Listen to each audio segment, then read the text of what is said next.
So what I took most from the course was using a variety of composites to layer a tooth and build it up to make it look natural. So Depeche is really good. He would talk you through it in stages. So first of all, you'd build up the platal shelf in a type of composite, and then you would layer in your dentine layer and then the enamel over the top.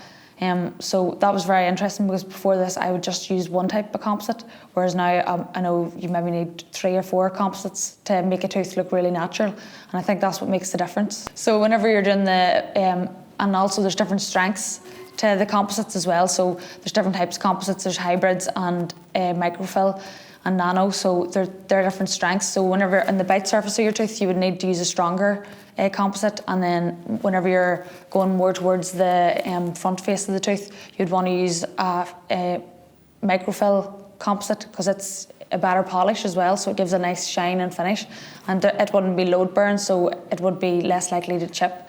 So that's why you would use like different composites. So I thought that was really good as well.